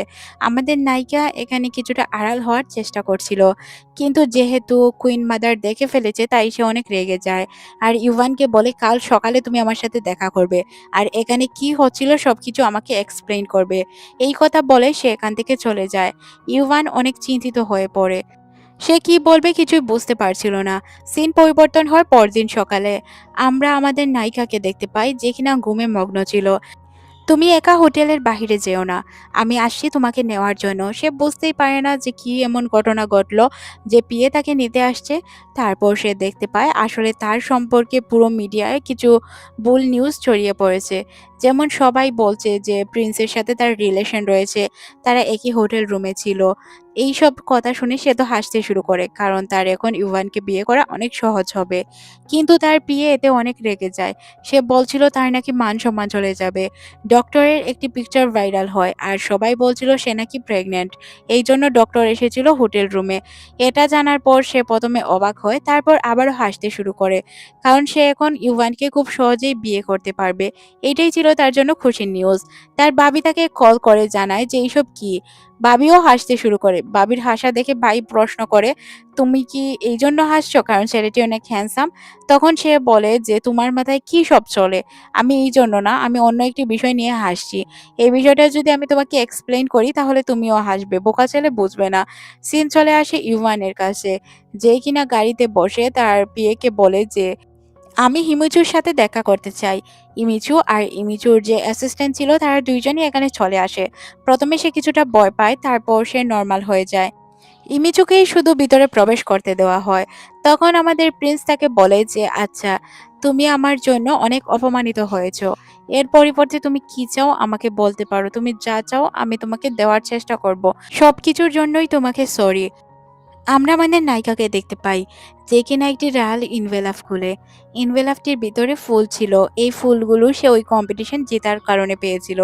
আর্চারি কম্পিটিশনে ওই দিন আমাদের নায়ক ইচ্ছে করে কিছুটা দূরে তীর মারার কারণে আমাদের নায়িকা জিতে গিয়েছিল। আর আমাদের নায়িকাকে জিততে দেখে সে অনেক বেশি খুশি হয়। ওই দিন আমাদের নায়ক মূলত এই জন্যই হেরেছিল যাতে আমাদের নায়িকা জিততে পারে। এখন তাকে জিজ্ঞাসা করে যে তুমি কি চাও আর কেনই তুমি আমাকে বিয়ে করতে চাচ্ছ। তখন সে তাকে জানায় যে তার ভাই এত অ্যাডভান্স নয়, কোনো কাজই ঠিকঠাকভাবে করতে পারে না। কিন্তু যেহেতু সে একজন ছেলে, তাই তাকে সিও বানিয়ে দেওয়া হবে। শুধু আমি মেয়ে হওয়ার কারণে আমাকে সবকিছু থেকে বঞ্চিত করা হচ্ছে। আর এটা মূলত আমার বাবির প্ল্যান। আমি এখন অনেক পাওয়ার চাই। যদি আমার কাছে পাওয়ার থাকে তাহলে আমি বিজনেস ঠিকঠাকভাবে সামলাতে পারবো। এই জন্যই আমি মূলত তোমাকে বিয়ে করতে চাচ্ছিলাম, তাছাড়া আর কিছুই না। এখন আমাদের সম্পর্কে যা ছড়িয়েছে, এখন তো এমনিতেই লোকেদের আমার উপর নজর থাকবে। তখন প্রিন্স বলে তৈরি হয়ে যাও পুরো দুনিয়ার নজরের সামনে আসার জন্য, কারণ আমি তোমাকে বিয়ে করছি। এটা শুনে আমাদের নায়িকা তো অনেক বেশি খুশি হয়ে যায়। ফাইনালি এতদিন পর তার কষ্ট সাকসেস হলো। প্রাসাদের বাহিরে মিডিয়ায় পুরো ভরপুর ছিল। মিডিয়ার লোকজন মূলত অপেক্ষা করছিল ইউভানের আর আমাদের নায়িকার। যখন তারা দুইজন গাড়ি থেকে নামে তখন মিডিয়া তখন তাকে প্রশ্ন করতে শুরু করে যে ফিমেল লিডের সাথে তার কি কোনো সম্পর্ক রয়েছে কিনা, ওইদিন হোটেল রুমে তারা কি করছিল, তাছাড়াও ডক্টর কেন এসেছিল, সত্যিই কি নায়িকা প্রেগনেন্ট, এইসব তারা স্বীকার করবে কিনা। তখনই এখানে আমাদের নায়িকার এন্ট্রি হয়। গাড়ি থেকে আমাদের নায়ক খুব সুন্দর করে তাকে নামায়। বিমান তাকে ভিতরের দিকে নিয়ে যাচ্ছিল। সিন ফ্ল্যাশব্যাকে চলে যায়। আমরা ইউয়ান আর তাকে কথা বলতে দেখি। ইউয়ান তাকে বলেছিল যে আমি তোমাকে বিয়ে করব, কিন্তু পাবলিক অপিনিয়ন তোমার দিকে নিতে হবে। সে এতেও রাজি হয়ে যায়, কারণ সে তো তাকেই বিয়ে করতে চাচ্ছিল। পুরো মিডিয়া ভাইরাল ছিল, মেয়েটি অনেক সুন্দর, তাই সে রাজার মন জিততে পেরেছে। আর যেহেতু সে রাজকুমারের মন জিতেছে, তাহলে সে অনেক লাকি। আমরা দেখতে পাই যে নায়ক নায়িকাকে নিয়ে রাজপ্রাসাদের ভিতরে যাচ্ছিল। তখন এখানে কিছু সার্ভেন্ট তাকে জানায় যে রাজমাতা তার সাথে দেখা করতে চায়। তখন সে বলে যে পরবর্তীতে সে দেখা করে নিবে, কিন্তু সার্ভেন্ট তাকে বারবার বলছিল এখনই দেখা করতে হবে। তখন সে আমাদের নায়িকাকে বলে আমি আসছি, তুমি বাইরে আমার জন্য কিছুক্ষণ অপেক্ষা করো। এদিকে আমরা কুইন মাদারকে দেখতে পাই, যে কিনা প্রত্যেকটি নিউজ দেখছিল আর অনেক রাগে ফুল ছিল। যখন আমাদের নায়ক তার সামনে আসে আর সে তাকে বলতে শুরু করে, তুমি মিডিয়ার সামনে কখন অস্বীকার করছো সবকিছু, কখন তুমি সবাইকে বলবে যে এই সবকিছু ওই মেয়ের সাথে তোমার কোনো রিলেশন নেই। তখন সে জানায় যে আমি এই কথা কেন বলতে যাব যে ওই মেয়ের সাথে আমার রিলেশন নেই। আমি তো তাকে বিয়ে করছি, সবকিছু আমি স্বীকার করে নিয়েছি মিডিয়ার সামনে, এতে প্রবলেম কি? তখন রাজমাতা তাকে বলে যে আমি এই সব কিছুই অস্বীকার করছি। আমি মিডিয়ার সামনে বলতে পারবো না যে আমি তোমাদের বিয়ে মেনে নিয়েছি, আর এই বিয়ে আমি কখনোই মানবো না। তখন আমাদের রাজকুমার বলে যে আপনি মানুন আর না মানুন, আমি তো আর আপনার সম্পত্তি চাচ্ছি না, আমি বাইরে কোথাও চলে যাব। বাহিরে গিয়ে সে নায়িকাকে খুঁজতে শুরু করে। তখনই আমরা দেখতে পাই সে ম্যাজিস্ট্রির সাথে ছিল। ম্যাজিস্ট্রির সাথে সে কি করছে এটা সে তাকে প্রশ্ন করে। এখানে আমরা দেখতে পাই ম্যাজিস্ট্রি আসলে রামেন খাচ্ছিল। এটা দেখে আবার আমাদের নায়ক অনেকটাই রেগে যায়। ম্যাজিস্ট্রিকে বারবার বলছিল যে তুমি তোমার রুমে যাও, গিয়ে ঘুমিয়ে পড়ো। এতে আমাদের নায়িকা প্রশ্ন করে যে কি হয়েছে, ও তো রামেনই খাচ্ছে আর কিছু তো করছে না, আর সে নিজে থেকেই আমার কাছে এসেছে। এখানে আমরা দেখতে পাই ম্যাজিস্ট্রি, যে কিনা পিচ্চি বাচ্চা ছিল, সে অনেক কমফর্ট ফিল করছিল আমাদের নায়িকার সাথে। যেহেতু নায়ক চাচ্ছিল না, তাই তাকে এখান থেকে চলে যেতে হচ্ছিল। সে তার রুমে যেতেই চাচ্ছিল না, পিছন ফিরে তাকাচ্ছিল। নায়িকা নায়ককে জিজ্ঞাসা করে আচ্ছা, তুমি কেন পিচ্চিকে এখান থেকে চলে যেতে বললে? সে তো আমার সাথে অনেক ভালোই ছিল, রামেনই কাঁদছিল। তখন সে বলে তুমি রাজমাতাকে চিনো না। এই বিষয়টা নিয়েও উনি অনেক বড় ইস্যু করে ফেলতে পারেন। হিমিচু জিজ্ঞাসা করে আচ্ছা, উনি কি আমাদের বিয়েতে সম্মতি দিয়েছেন? তখন সে বলে না, উনি আমাদের বিয়েতেও সম্মতি দেননি। উনি বাহিরে মিডিয়ার সামনে কোনো কিছুই বলতে পারবেন না। তখন সে বলে তাহলে তো এটা অনেক ক্রিটিক্যাল হয়ে গেল, তাই না? আচ্ছা, মনে করো কুইন মাদার আর আমার মধ্যে ঝগড়া হলো, তাহলে তুমি কার সাপোর্ট দিবে? সে বলে তোমার। আর কার? তারপর আমরা দেখতে পাই এখানে কিছু দাসীরা আসে। তখন তাদের আলাদা রুম দেওয়া হয়, কিন্তু সে বলে না, আমরা আলাদা রুমে থাকতে চাচ্ছি না। তখনই ইমিজু বলে যে আমাকে কি কিছু কটনের কাপড় দেওয়া যাবে, যেগুলো পরে আমি ঘুমাতে পারবো? তারা দুইজন একই বিছানায় ছিল। তখন আমাদের নায়ক তাকে বলে সোফায় শুলে ভালোই হতো, তাই না? এক বিছানায় কি প্রয়োজন ছিল? তখন আমাদের নায়িকা বলে আপনি চলে যান সোফায়, আমি কি আপনাকে না করছি? তারপর তারা ব্ল্যাঙ্কেট নিয়ে টানাটানি করতে শুরু করে। তাদের এই উদ্ভট আওয়াজগুলো তাদের সার্ভেন্টের কানে যাচ্ছিল। সার্ভেন্টগুলো লজ্জায় লাল হয়ে যায় যে ভিতরে কি হচ্ছে, এরা বিয়ের আগেই কি সব কাজ করে বেড়াচ্ছে। আর মেয়েটি তো শুনলাম বিয়ের আগেই প্রেগনেন্ট। সিন চলে আসে পরদিন সকালে। আমরা আমাদের নায়ককে দেখতে পাই, যে কিনা এখনো ঘুমাচ্ছিল। তার পিএ এসে তাকে ওঠানোর চেষ্টা করে। তখন সে দেখতে পায় হিমিজু অলরেডি অফিসে চলে গিয়েছে। অফিসে তার পিএ যখন তাকে দেখে, তখন সে তাকে বলে যে তুমি কালকে ড্রেস কেন পরে এসেছো? তুমি ড্রেস চেঞ্জ করতে পারোনি? সে বলে এটাও অ্যাটেনশন নেওয়ার একটি পদ্ধতি। এদিকে আমাদের গ্র্যান্ড কিংকে দেখানো হয়, যে কিনা ম্যাজিস্ট্রির সাথে দেখা করার জন্য এসেছিল। সে ম্যাজিস্ট্রিকে জিজ্ঞাসা করে আচ্ছা, তোমার রাতে কেন ঘুম হয় না? তুমি কি তোমার বাবাকে স্বপ্নে দেখো? সিন চলে যায় আবারও অতীতে, যেখানে আমরা ম্যাজিস্ট্রির বাবাকে দেখতে পাই, যার আজ বিয়ের দিন ছিল। সে বিয়ে করার জন্য প্রস্তুত হচ্ছিল, অনেক বেশি ভয় পাচ্ছিল। যার কারণে গ্র্যান্ড কিং তাকে বোঝাচ্ছিল এত ভয় পাওয়ার মতো কিছু হয়নি, সবকিছু ঠিক হয়ে যাবে। তখনই আমরা এখানে আমাদের নায়ককে দেখতে পাই, যে কিনা তার বড় ভাইয়ের সাথে দেখা করতে আসে। কিন্তু কেউ তাকে তার বড় ভাইয়ের সাথে দেখা করতে দিচ্ছিল না। সে জোর করেই তার ভাইয়ের সাথে দেখা করে আর তাকে ওয়ার্নিং দেয়, সবকিছু যদি সে ঠিকঠাক ভাবে ম্যানেজ না করতে পারে, তাহলে তার অবস্থা সে খারাপ করে দিবে। গ্র্যান্ড কিং তাকে বলছিল যে সে আছে, তাকে চিন্তা করতে হবে না। এদিকে আমাদের নায়ক, যে কিনা তার বড় ভাইয়ের পিকচার দেখে অনেক বেশি কষ্ট পাচ্ছিল। সিন পরিবর্তন হয় আমাদের নায়িকার কাছে।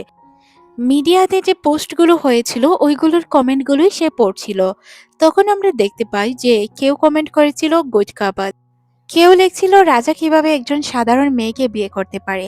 আবার ওই কমেন্টে লোকজন লিখছিল যে মেয়েটি অনেক সুন্দর, তাই হয়তো রাজা তাকে পছন্দ করেছে। এইভাবেই তাকে নিয়ে কমেন্ট পাস হচ্ছিল। তখনই আমরা দেখতে পাই এখানে প্রাইম মিনিস্টার চলে আসে, যে কিনা তার বন্ধু ছিল। আপনারা তো তাকে চিনতেই পারছেন, তাই না? তখন সে তাকে বলে যে তুমি কি সত্যিই তাকে বিয়ে করতে যাচ্ছ? আর যেগুলো তোমাদের জন্য ছড়িয়েছে এগুলো কি সত্য? তখন সে তার প্রাইম মিনিস্টার বন্ধুকে বলে আমি তাকে পছন্দ করি, যার কারণে আমি তাকে বিয়ে করতে চাচ্ছি। তখন প্রাইম মিনিস্টার বুঝতে পারে। এদিকে আমাদের ইউয়ানকে দেখানো হয়, যে কিনা মিটিং এ ছিল। তার রাজ মিটিং শেষ করার পর আমরা দেখতে পাই তার অ্যাসিস্ট্যান্ট তার কাছে আসে আর তাকে বলে যে কুইন মাদার অসুস্থ হওয়ার নাটক করছেন, যাতে উনি মিডিয়ার সামনে যেতে না হয়। সে তখন বলে আচ্ছা এইসব বাদ দাও। তখন আমরা দেখতে পাই সে ইমিজুকে কল করে। ইমিজু কল রিসিভ করার সাথে সাথেই তার উপর কেউ ডিম ছুঁড়ে মারে। অনেকগুলো মেয়ে ছিল। তখন সে কলটি কেটে দেয়। আমাদের নায়ক মনে মনে ভাবে সে কল কেটে দিল কেন। তখনই আবার দাদিমা তার জন্য অনেকগুলো কাজ পাঠায়, যেগুলো ফাইল ছিল। এখন তাকে এগুলো দেখতে হবে, কারণ কুইন মাদার অসুস্থ। আপনারা তো জানেনই উনি এটা নাটক করছেন। আবার এদিকে আমাদের নায়িকাকে দেখানো হয় ইমিজের সামনে অনেকগুলো মেয়ে ছিল। মেয়েরা বলছিল কিংকে আপনি বিয়ে করতে পারবেন না, কিংকে আমরা পছন্দ করি। তখন তারা বলে যে তোমরা স্কুলের স্টুডেন্ট, তোমরা এইসব কিভাবে বলতে পারো। সে তখন তাদেরকে বলে যে মেয়েগুলো তখন বলে আমরা খুব ভালো করেই জানি আপনি কিংকে ফাঁসিয়েছেন। আর তাছাড়াও কিং আমাদের লেখাপড়ার খরচ চালায়, ওনাকে আমরা অনেক বেশি পছন্দ করি। তখন সে বলে ভালো কথা, আমি তোমাদের এই সব কিছু বন্ধ করিয়ে দিতে পারবো, যদি তোমরা আমার কাছে ক্ষমা না চাও। তখন মেয়েগুলো এখান থেকে চলে যায়। অন্যদিকে আবার প্রাইম মিনিস্টারকে দেখানো হয়, যে কিনা চার্চে প্রার্থনা করছিল। প্রার্থনা শেষে সে চার্চের ফাদারের সাথে কথা বলছিল। ফাদারকে সে বলে আমার বান্ধবীর বিয়ে হতে যাচ্ছে, এই প্রথম আমি সেলফিশের মতো কিছু চাইলাম। সিন চলে যায় ফ্ল্যাশব্যাকে। স্কুল টাইম দেখানো হয়। প্রাইম মিনিস্টার একদিন লক্ষ্য করে যে আমাদের নায়িকা চুরি করছে। তখন সে এই দিকেই একটি টিচারকে আসতে দেখে টিচারকে মিথ্যে কথা বলে এখান থেকে তাড়িয়ে দেয়। আর প্রাইম মিনিস্টার মনে মনে বলে আমি সবসময় তোমাকে প্রোটেক্ট করব, হোক সেটা ভালো কাজ আর খারাপ কাজ। এদিকে ইমিচুকে দেখানো হয়, যে কিনা তার অফিসের দিকে আসছিল। তখনই সে লক্ষ্য করে তার বাবা তার জন্য অপেক্ষা করছে। বাবার কাছে আসলে বাবা তখন তাকে জানায় আমি জানি সবকিছু মিথ্যে। তুমি ক্ষমতার জন্য এইসব করছো, তাই না? আর কত নিচে নামবে? সবকিছু স্বীকার করে নাও না যে এইসব মিথ্যে।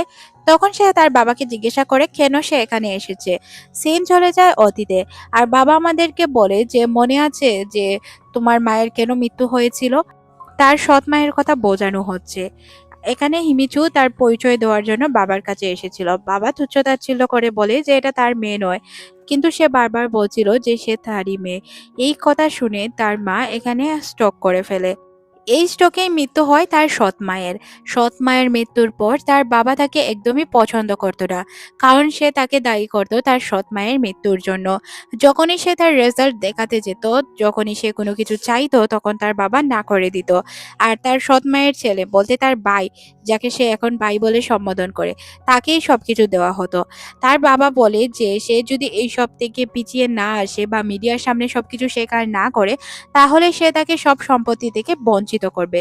তখন সে তার বাবাকে বলে ও মিস্টার সেন, তার মানে সবকিছু আপনি আপনার ছেলেকে দিতে চাচ্ছেন, তাই না? ইমিচুর বাবা তখন তাকে বলে তুমি বাবাকে নাম ধরে ডাকছো। সে তখন বলে যে আপনি তো বলেছেন যে আমাকে সম্পত্তি থেকে বেদখল করবেন, তাহলে আপনি কিভাবে আমার বাবা হলেন? আপনি তো আমার বাবা নয় যদি আমাকে সম্পত্তি থেকে বেদখল করেন। তাহলে কেনই বা আমি আপনাকে নাম ধরে ডাকবো না? আপনার যা ইচ্ছে আপনি করতে পারেন, আমি আমার রাস্তা থেকে কখনোই পিছু পা হব না। এটা আপনি খুব ভালো করেই জানেন। সবকিছু কিভাবে আদায় করতে হয় তা আমি ভালো করে জানি। এই কথা বলে সে এখান থেকে চলে যায় আর বাবার রাগে ফুলতে থাকে। তারপর আমরা হুইচুকে দেখতে পাই, যে কিনা ইউভানকে বলে যে আমি তোমার সাথে এখন কথা বলতে পারছি না, পরে কথা বলবো, আমার না ভালো লাগছে না। এই কথা বলেই সে কলটি কেটে দেয়। আমাদের ইভান মনে মনে ভাবে কি হলো, তার কল কেটে দিল কেন, তার কি মন খারাপ? এদিকে সিন চলে যায় অতীতে। আমরা ছোট্ট ইমিচুকে দেখতে পাই, যে কিনা খুশি হয়ে রেজাল্ট কার্ড দেখানোর জন্য তার বাবার কাছে যায়। গিয়ে দেখতে পায় তার বাবা তার ভাইয়ের জন্য একটি সাইকেল কিনে নিয়ে এসেছে। সে তার বাবাকে তার রেজাল্ট কার্ড দেখালে বাবা আহামরি খুশি হয় না, ছুঁড়ে ফেলে দেয় তার রেজাল্ট কার্ড। তারপর সে বুঝতে পারে তার যা প্রয়োজন তাকে আদায় করে নিতে হবে। এরপর থেকে সে তার বাবার কাছে চাইতে শুরু করে। হিমিচুর বাসার দরজায় কেউ একজন নক করে। তাই সে হাতে একটি টেনিস ব্যাট নিয়ে বেরিয়ে পড়ে যে কে এসেছে দেখার জন্য। তখন সে দেখতে পায় এখানে অন্য কেউ না, ইউভান এসেছে। ইউভানের অ্যাসিস্ট্যান্ট যখন তার রুমে যায়, গিয়ে দেখতে পায় ইউভান তো রুমে নেই। ইউভান রুমে কিভাবে থাকবে, সে তো চলে এসেছে ইমিচুর কাছে। ইমিচু তাকে জিজ্ঞাসা করে তুমি এখানে কি করছো। তখন সে জানায় যে কলে যখন তার সাথে কথা বলছিল, তখন নাকি তার কণ্ঠ শুনেই সে বুঝতে পারে তার কোনো প্রবলেম হয়েছে। সে তখন ভিতরেই চলে যায় আর তাকে বলে টেনিস ব্যাট দিয়ে কি করছো, তুমি কি বাসার ভিতরে টেনিস বল খেলো? তখন সে বলে না, তার জন্য কিছু খাবার নিয়ে এসেছিল সে। তখন সে বলে যে এইগুলো তুমি কিভাবে জানলে আমার পছন্দের। তখন আমাদের ইভান বলতে শুরু করে, দোকানে গিয়ে যখন বললাম যে আমার কিছু খাবার প্রয়োজন, তখন তারা বলল আপনি কি ইমেজের জন্য খাবার নিতে যাচ্ছেন, আমরা ওনার পছন্দ জানি, খাবার দিয়ে দিচ্ছি। তুমি তো অনেক ফেমাস, তোমার পছন্দ সবাই জানে। সে হাসতে শুরু করে। এদিকে তার অ্যাসিস্ট্যান্ট মনে মনে ভাবে সে যদি এই মেয়ের কাছে যায় তাহলে কি হবে। সে তো কাজ শেষ করে যেতে পারতো, তাই না? কাজ শেষ না করেই সে কেন চলে গেল? এদিকে আমাদের ইভান তাকে জিজ্ঞাসা করে, আচ্ছা তোমার কি মন খারাপ? ফোনে যখন তোমার সাথে কথা বলছিলাম তখন তোমার কণ্ঠ শুনে কেন জানি না মনে হলো তোমার মন খারাপ। কি হয়েছে তোমার? তখন সে বলে কি হবে না, অনেক কিছুই হয়েছে। আমার বাবা আমাকে সম্পত্তি থেকে বেদখল করছে তোমাকে বিয়ে করার কারণে। তাছাড়াও লোকজন আমাকে উল্টাপাল্টা কথা বলছে। কেউ বলছে সাধারণ একজন মেয়েকে কখনোই কিং বিয়ে করতে পারে না, মেয়েটি তাকে সিডিউস করেছে। খারাপ খারাপ মন্তব্য শুনতে পাচ্ছি চারদিক থেকে। তাছাড়াও তোমার ফ্রেন্ড সার্কেলরা আমার উপর ডিম ছুঁড়ে মারছে, এটা কি ভালো? আচ্ছা ডিম তোমাকে কখন ছুঁড়ে মেরেছিল? তখন সে বলে বিল্ডিং এর নিচে। এদিকে আমরা কুইন মাদারকে দেখতে পাই যে কিনা তার পিকচার গুলো দেখছিল। তারপর আমরা কিংকে দেখতে পাই যে কিনা তার সার্ভেন্ট টিমদের ডেকে নিয়ে আসে আর বলে যে এখন থেকে উনি মহলেই থাকবেন। ওনার কিছু সিকিউরিটি প্রবলেম রয়েছে, ওনার দিকে ভালোভাবে নজর রাখবে, সবকিছুর দিকে খেয়াল রাখবে, পরিষ্কার পরিচ্ছন্ন করে রাখবে যাতে ওনার কোনো প্রবলেম না হয়। এখানে তারা লাভিডাবি অ্যাক্ট করতে থাকে আর এখানের সার্ভেন্ট গুলো তাদেরকে দেখে তারা লজ্জা পেতে শুরু করে। তারপর আমরা দেখতে পাই তার রুমটি দেখানো হয় তাকে। রুমটিতে এসে সে তো মহা খুশি। এখানে যে সার্ভেন্ট রয়েছিল, যে সার্ভেন্টদের প্রধান, সে তাকে বলছিল যে আপনার যে কোনো কিছুর প্রয়োজন হলে সময় মতো আমাদেরকে বলে দিন, আমরা সবকিছু আপনার জন্য তৈরি করে রাখবো, আপনার যাতে কোনো জিনিসের কোনো অসুবিধা না হয়। তখন সে বলে আচ্ছা আমি ইন্ডিপেন্ডেন্ট উমেন, তাই আমি নিজের কাজগুলো নিজে করতে পারি, আপনাদের এত চিন্তা করতে হবে না। তখন সার্ভেন্ট কিং তাকে বলে চিন্তা তো করতেই হবে, আপনি আমাদের কুইন। তারপর আমরা দেখতে পাই সে রুমের ভিতর শুয়ে শুয়ে ভাবছিল কি সুন্দর একটি জীবন পেলাম, তাই না? তারপর সে কল করে কিংকে, জিজ্ঞাসা করে আপনি কি ঘুমিয়ে পড়েছেন? তখন ইভান বলে না, এখন তো ঘুমের সময় হয়নি, আমি কাজ করছি। তারপর আমরা দেখতে পাই এখানে একজন সার্ভেন্ট আসে তাকে খোঁজার জন্য, কিন্তু রুমের ভিতরে সে ছিল না। সে চলে যায় ইভানের সাথে দেখা করার জন্য। ইভান বসে বসে কাজ করছিল। সে একটি বই নিয়ে পড়তে শুরু করে। আসলে এগুলো তাদের বংশীয় পরম্পরার বই ছিল। বইগুলো যখন সে পড়ছিল, বইয়ের কোনো কিছুই সে বুঝতে পারছিল না, কারণ এগুলো পুরানো যমুনা বা রাজাদের যমুনার কিছু ঘটনা ছিল। তখন সে তাকে বলে যে আসলে আমি কোনো কিছুই বুঝতে পারছি না। কিং বলে আপনি আমাকে ডিস্টার্ব করছেন, আপনি আমাকে হেল্প করছেন না। তখন সে বলে আচ্ছা আপনি বলুন কি জানতে চান। হিমিচু তখন বলে আপনি আমাকে কেন বিয়ে করতে চাচ্ছেন? তখন সে বলে এতদিন পর মনে হলো এই ঘটনা। হিমিচু বলে এতদিন কোথায় গেল, আমরা তো কালকেই ডিল করলাম যে আমরা বিয়ে করব। তখন সে বলে আচ্ছা বলছি, প্রথমত হচ্ছে আপনি বিজনেসম্যান, আপনার কাছে অনেক টাকা আছে। তখন সে বলে এটা কোনো কারণ হতে পারে? তখন সে বলে হ্যাঁ আরেকটি কারণ রয়েছে, আপনি অনেক সুন্দর। তখন বলে যে আচ্ছা লাস্ট আপনি স্বীকার তো করলেন আমি সুন্দর, আর কি কারণ? তখন সে জানায় আমার ফ্যামিলি কারণ। তখন সে বলে ফ্যামিলি কারণ আপনি আমাকে বলেছিলেন আর বলতে হবে না। তখন সে বলে আপনি যা শুনেছেন তার থেকেও আরো কিছু কারণ রয়েছে, আমি আপনাকে বলি। যেমন আমি যদি সবার সাথে যুদ্ধ করে কিং হই, তখন তো আমার একজনের সাপোর্টের প্রয়োজন, ওই সাপোর্টটা আপনি আমাকে দিতে পারবেন, যার কারণে আমি আপনাকে সিলেক্ট করেছি। তখন সে বলে ও আচ্ছা তার মানে কি আপনি কিং হওয়ার জন্য যুদ্ধ করতে চাচ্ছেন বা এটা নিয়ে ইস্যু করবেন? তখন সে বলে হ্যাঁ ঝামেলা তো করতেই হবে, কারণ আমার বড় ভাই জীবিত নেই আর ভাইয়ের ছেলে অনেক বেশি ছোট, সে এখন আমাদের রাজ্য সামলাতে পারবে না, তাই আমি চেষ্টা করব এই কথাটা যাতে আর কেউ না জানতে পারে। এদিকে আমাদের মাদার কিংকে দেখানো হয় যে কিনা শ্রাদ্ধের জন্য রেডি হচ্ছিল। তখনই একজন সার্ভেন্ট এসে তাকে জানায় যে ওইদিন যে আগুনের ঘটনাটি ঘটেছিল, ওইজন্য ডিটেকটিভ আসছে তদন্ত করার জন্য। তখন সে বলে, "আচ্ছা, আমি শ্রাদ্ধে যাব না।" এদিকে ডিটেকটিভদের দেখানো হয়, যারা কিনা মহলে অলরেডি পৌঁছে গিয়েছিল। সার্ভেন্টরা তাদের আটকানোর চেষ্টা করেছিল, কারণ হিমিচু বাসায় ঘুমিয়ে রয়েছে। হিমিচুকে সার্ভেন্ট ডাকার চেষ্টা করে। তখনই আমরা দেখতে পাই ডিটেকটিভ প্রধান তার সাথে কথা বলে যে ওই দিনের আগুনের যে ঘটনাটি ঘটেছিল, ওই ঘটনার জন্য তারা তাদেরকে তদন্ত করতে এসেছে। তখন সে বলে যে, "আপনারা ওয়ার্ডেন ছাড়া তদন্ত করতে এসেছেন, এটা কোন ধরনের কথা?" তখন সে বলে যে, "রাজপরিবারে যদি কোনো ঘটনা ঘটে তাহলে এই তদন্ত করতে আমাদের কারো অনুমতি নেওয়ার প্রয়োজন হয় না। আমরা এমনিতেই কাজ করতে পারি।" এই কথা বলে সে তার অফিস পর্যন্ত তদন্ত করতে শুরু করে। অফিসের তদন্তর কাহিনী দেখে তার পিএ তাকে কল করার চেষ্টা করে, কিন্তু সে তাকে কলে পাচ্ছিল না। তারপর সে কল ব্যাক করে তাকে জানায় যে, "তুমি এখানে চলে আসো, আমি নিজেকে অনেক লনলি ফিল করছি।" তখন তার সার্ভেন্ট টিমের প্রধান তাকে এসে বলে যে, "আপনি এখানে কাউকে ডাকতে পারবেন না, কারণ এখানে স্পেশাল লুক ছাড়া কাউকে ঢোকা এলাও না।" তখন সে কিংকে কল করার চেষ্টা করে। কিং কল রিসিভ না করলে সার্ভেন্টকে জিজ্ঞাসা করে। সার্ভেন্ট বলে উনি শ্রাদ্ধে রয়েছেন, এখন কল রিসিভ করতে পারবেন না, কারণ উনার ফোনও উনার কাছে নেই। এদিকে ইমিচুর বিয়ে দৌড়াচ্ছিল মহলে আসার জন্য। সার্ভেন্ট তো বলে যে সে মহলে ঢুকতে পারবে না। এই বিষয় নিয়ে তাদের মধ্যে কথা হচ্ছিল। ইমিচু মনে মনে ভাবছিল কিভাবে তার বিয়েকে সে তার বাসায় আনতে পারে। এখানে ডিটেকটিভ টিম তাকে বারবার ডাকছিল যাওয়ার জন্য। সে কি করবে কিছুই বুঝতে পারে না। তাই সে তার জুতা নিয়ে বেরিয়ে পড়ে। জুতা পরবে কি না এইসব নিয়ে চিন্তা করতে করতে এক পর্যায়ে সে তাদের সাথেই চলে যায়। সার্ভেন্টদেরও তার সাথে যাওয়ার কথা বলে। এদিকে তার বিয়ে এখানে ঢোকার অনেক চেষ্টা করছিল, কিন্তু কোনোভাবে ঢুকতে পারছিল না। সে তো অনেক কষ্ট করে এখানে এসেছিল। তখন আমরা দেখতে পাই সার্ভেন্টকে পাঠানো হয় একটি কার্ড দিয়ে, যাতে সে এখানে প্রবেশ করতে পারে। এই কার্ডটি কিসের কার্ড আর সে কিভাবে পেল, সার্ভেন্ট প্রশ্ন করে। তখন সে বলে এতগুলো প্রশ্ন না করে সে যাতে এই কার্ডটি নিয়ে চলে যায়। এই কার্ড তাদের কাছে থাকলে তারা কিমের কাছে পৌঁছাতে পারবে। এখানে তো তারা পৌঁছে যায়, কিন্তু রাজার কাছে কিভাবে তারা পৌঁছাবে এটাই ছিল তাদের প্রশ্ন। এদিকে ম্যাজিস্ট্রেটকে দেখানো হয় যে কিনা শেষকৃত্যের জন্য এসেছিল। এদিকে আমাদের কিংও এখানেই ছিল।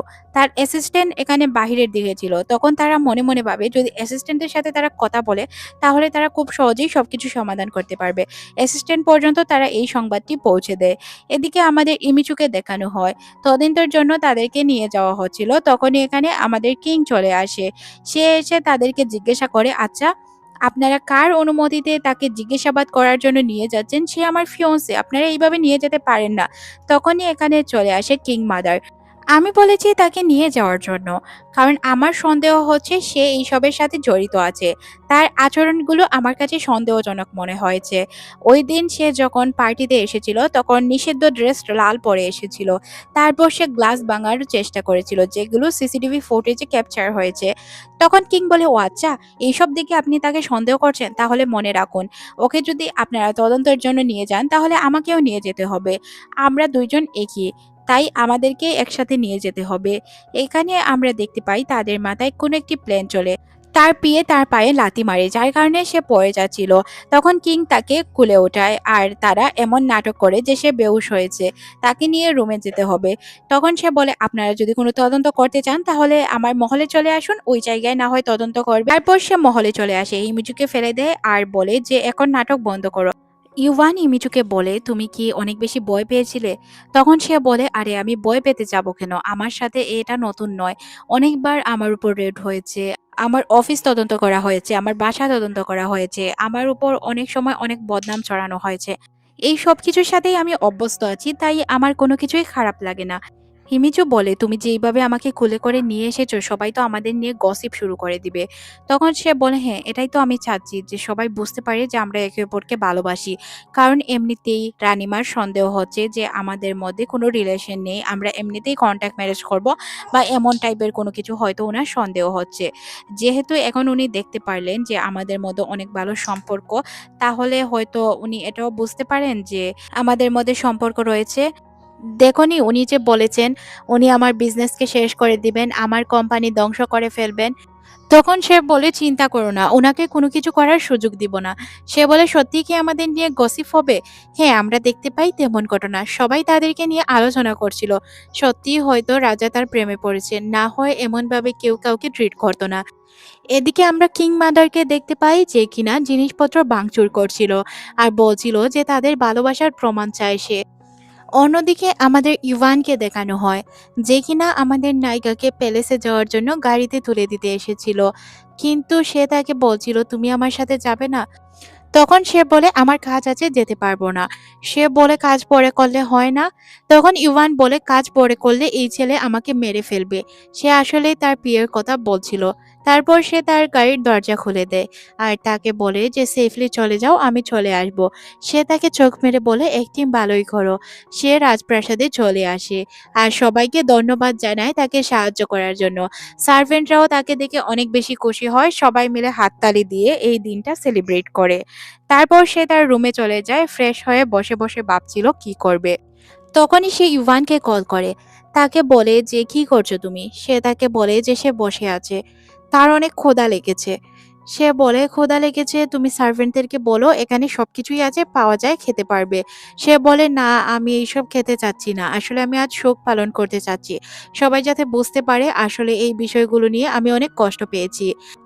ইভান তখন বলে যে, "আচ্ছা, রাতের বেলায় আমি তোমার জন্য খাবার নিয়ে আসবো।" আমরা দেখতে পাই আসলেই রাত হয়ে গিয়েছে আর সে তার জন্য খাবার নিয়ে এসেছে। খাবার নিয়ে এসেছে বলে ভুল হবে, বাহির থেকেই খাবার তাকে দিয়ে চলে যাবে। দেয়াল টপকে তারা দেখা করার চেষ্টা করছিল, যাতে তারা দুনিয়াকে বোঝাতে পারে সত্যিই তারা একে অপরকে ভালোবাসে, এটা কন্ট্যাক্ট ম্যারেজ না। আমাদের নায়িকা তাকে একটি চায়ের কাপ দেয় আর বলে, "এই চাটা খেলে তোমার রাতে ঘুম আসতে পারে। দেখেছো আমি কত ভালো ওয়াইফ, তোমাকে চা বানিয়ে দিলাম।" তখন সে বলে, "হ্যাঁ, বুঝলাম।" ইমিচু বলে, "এটা কিন্তু লোক দেখানো ছিল না।" সে তখন তাকে বলে, "হ্যাঁ, এটা আমি বুঝতে পারলাম যে এটা লোক দেখানো ছিল না।" সে তখনই তার কাছে যায় আর গিয়ে কিস করে বসে। চারদিকে ফুল পড়ছিল, সিনটা অনেক রোমান্টিক ছিল।